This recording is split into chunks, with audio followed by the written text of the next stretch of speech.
Hello, everyone, and welcome back to another episode of 1990s Represent. This is a very special or different episode of 1990s Represent. This is not a traditional, one of the videos that we normally do where we cover a year and then cover an album, a movie, and the video game. This is more like a 1990s Represent special report. We'll do these occasionally when they're appropriate. If something comes up that doesn't necessarily fit into the main format. So we'll be doing these periodically. There probably won't be like a consistent schedule like the other ones. But today I was out at a local comic shop and happened across these sealed packs from 1991 of Terminator 2 stickers. So picked up two of them. I'm probably going to keep one of them sealed. So there's 5 stickers, the original wrapper for 25 cents, and then this one just says 5 stickers. I'm probably going to keep this one sealed. They have a bunch more. I might go get more of these at some point. I want to say, so these were obviously 25 cents back in 1991. Later, like 33 years later, these were going for maybe $2.95 or something. Very easy to just pick up, and I am going to open at least one of them. And I might get more of these at some point. But just really excited to open these because I don't know if I ever did the stickers. I definitely did the Topps trading cards back in 1991 and 1992. And I don't remember if I ever did the sticker packs or just the card packs. But the cards I still have the cards somewhere. I remember opening them and opening those packs before I saw the film. So I saw the film in 1991 at the very end of the year. It was when it was released on VHS because I wasn't able to see it when it came out because it was rated R and I was like 11. So didn't get to see it in theaters, but I saw it on video. I have it on DVD, Blu-ray. You can stream it and all that.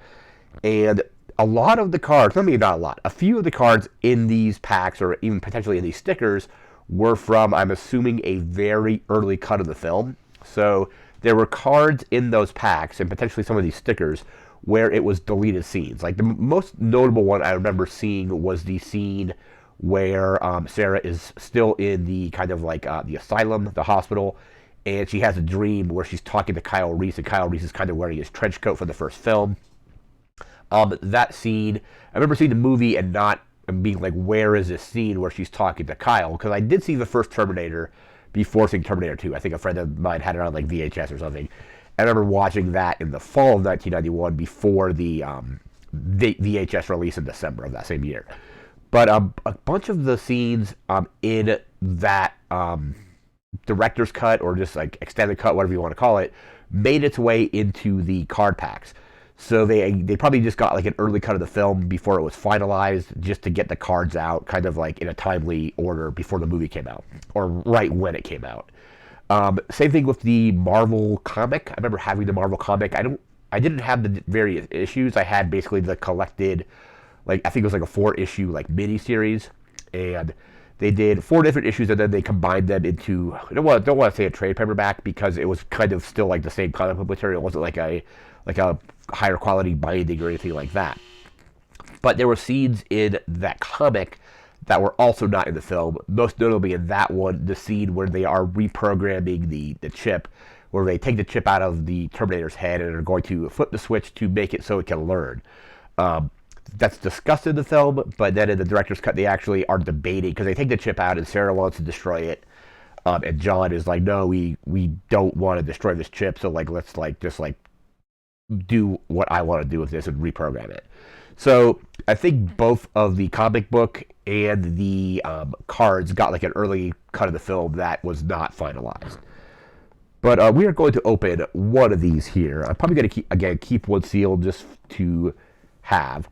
But we're going to go ahead and open this, and that's the front of it right there. And then the back actually still has barcode on it, along with the copyright. So the Topps Company Incorporated, let's see, Duria, hopefully I'm pronouncing that correctly, Pennsylvania, made and printed in USA, trademark 1991, Carl Loco Pictures Incorporated, all rights reserved, unauthorized duplication is strictly prohibited. and it's still that same. You can't obviously feel it through the screen or anything, but that waxy material, like it's very just nostalgic. Just even feeling this kind of like wax on a like pack of cards. Like back in the day, like baseball cards would come in this. I think eventually, like by the mid '90s, they had got away with the wax, and it was more like the foil wrappers you would see for like kind of what we have with Magic cards, Pokemon now, stuff like that, or even kind of like paper. I know some of the card games use like more like a recyclable paper materials, but yeah, this is just that got that wax coating. But we're going to go ahead and get this open, and I'm going to be very careful with it. Obviously, I'm saying that and I'm tearing into it as we speak, but there we go. I just want to maintain or have this be as intact as we possibly can. So yeah, I think these are the exact cards. These cards are stickers because they say stickers, but I think they're cards. Yeah. So and these maybe they are stickers. I think they are because are they stickers? Yeah, because you can peel them. There are so it's cardstock, but you can peel the sticker off. So first one here we have the Deception. And I think this is kind of in the director's cut too, but it's also in the theatrical cut of the film. So we had the Deception, which is in the director's cut. You actually like look down and see the legs fusing to the ground. And let me just see here. So there is the back of the card there. So it says sequence. This is sequence 34, whatever that means.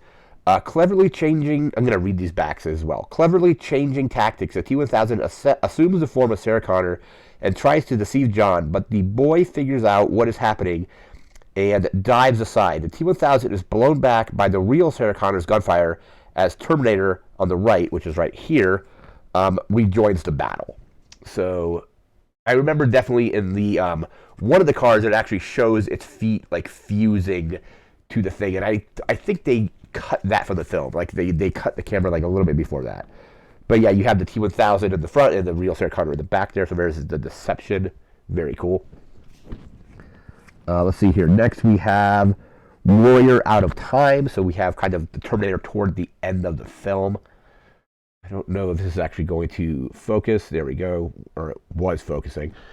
Let me actually just hold it up like that. It's been a while since I've done any kind of, I just dropped it, of course, any kind of card opening on these on camera here. So it will focus briefly, but let me see if I can just, we'll actually just put it in this little box, and maybe this will actually focus a little bit better.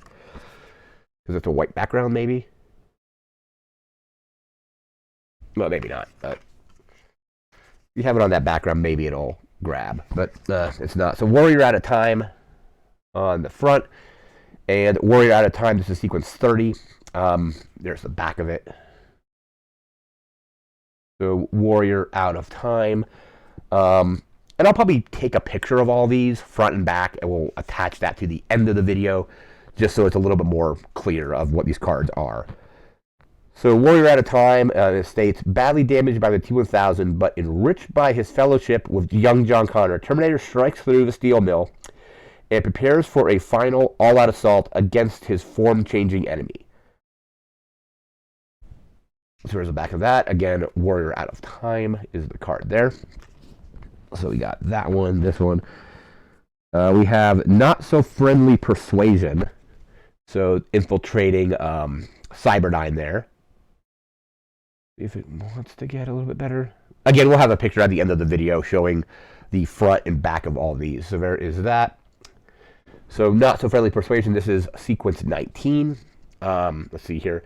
So Sarah finds that she cannot kill Miles Dyson. Sarah finds that she cannot kill Miles Dyson. John and Terminator show up at his home, and Dyson is convinced of their story. The only way to prevent Judgment Day is to get into Cyberdyne now and destroy everything pertaining to the special project. So we have them kind of as they are infiltrating the thing. The guy's like, "I need your badge, your clearance." He's like, "Here's our clearance." He's like, "I insist." And then there is the back of the card there. So yeah, it's cool because they are trading cards, but they are also stickers at the exact same time.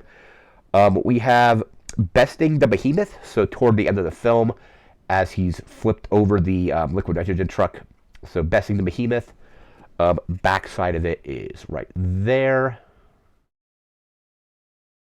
And this is sequence 28. It says, out of control, the tanker trailer driven by the T-1000 slides on its side at 60 miles an hour toward an approaching steel mill.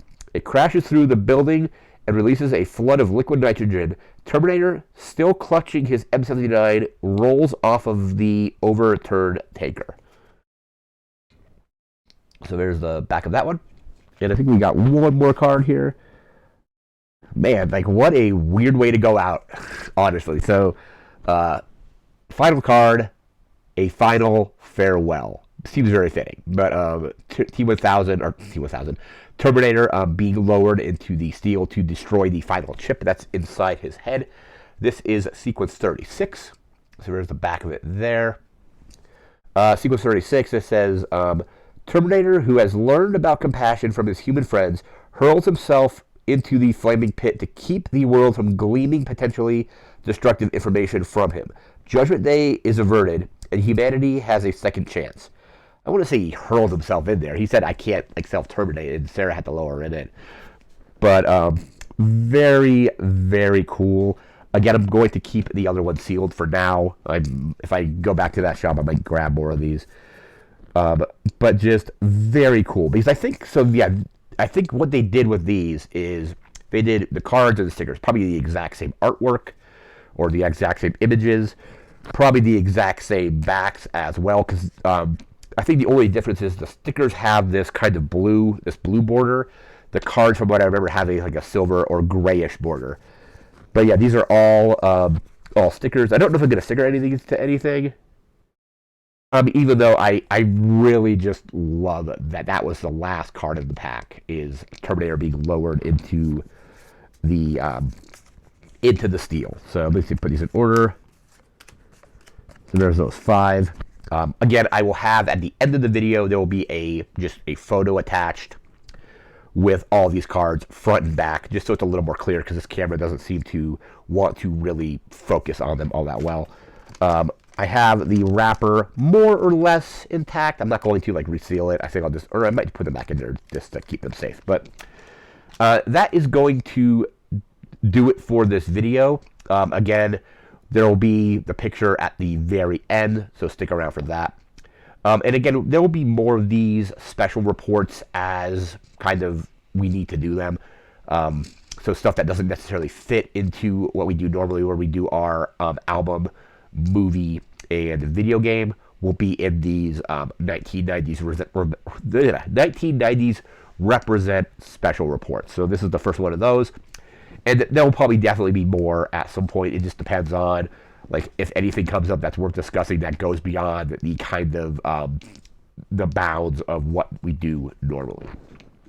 But that's going to do it for now. So remember to like, comment, share, and subscribe. We'll see you again next time. Stay tuned for the end of the video for the image of all of the card fronts and backs. Thanks again for watching. Take care and have a good one. See ya.